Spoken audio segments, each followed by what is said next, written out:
ayant fait tout l'océan Indien et tout le Pacifique. Donc ça serait une drôlement chouette nouvelle.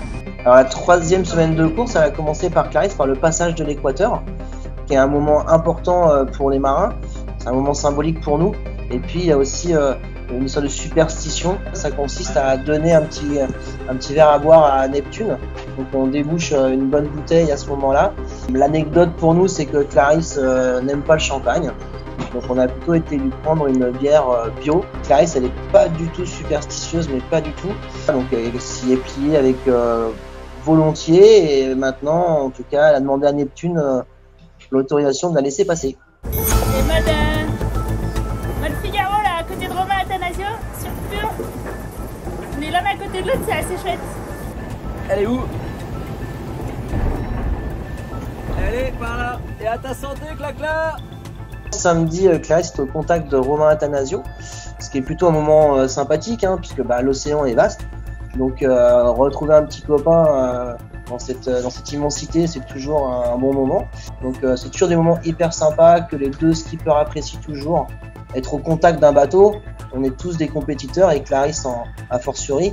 Donc t'as qu'une envie, c'est de le gratter et puis de le mettre loin derrière. C'est aussi le moment où ils peuvent se lâcher, se raconter leurs petites histoires, leurs petites bêtises. Donc il y a plein de raisons qui font que c'est toujours un bon moment quand il y a un bateau à côté.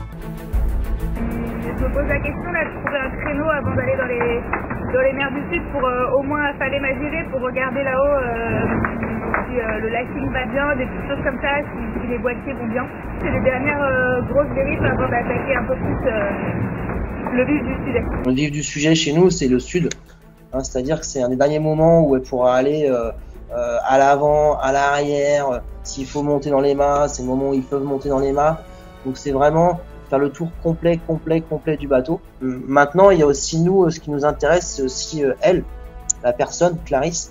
Comment elle se sent, est-ce qu'elle s'alimente, est-ce qu'elle dort bien, est-ce qu'elle est stressée ou pas.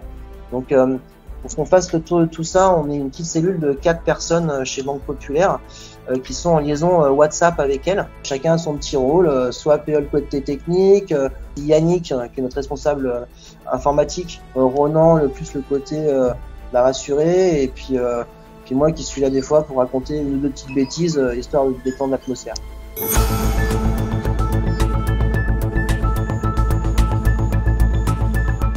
Salut les enfants, c'est Clarisse, en direct du Vendée Globe sur mon bateau Banque Populaire. Le public enfant-école, c'est juste merveilleux et c'est juste génial parce que 1, ils sont demandeurs, 2, c'est une phase d'apprentissage pour eux, et puis 3, pour nous et pour les skippers, c'est toujours un vrai bonheur d'échanger avec les enfants, de leur apprendre des choses, de voir leur enthousiasme, de voir leurs yeux briller. C'est aussi un réconfort pour Clarisse, pour les gens à bord, pour les skippers, de savoir qu'ils sont suivis, qu'ils sont épaulés.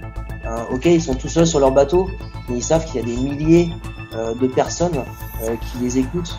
Et c'est d'ailleurs pour ça qu'ils font l'effort de faire des vidéos pour partager au maximum leur aventure. Les projets Vendée Globe, ils existent grâce au public.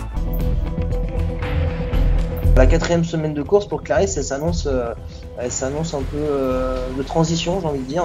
C'est la fin de l'Atlantique Sud et ces images des skippers en maillot de bain en train de prendre leur douche, c'est terminé. Hein.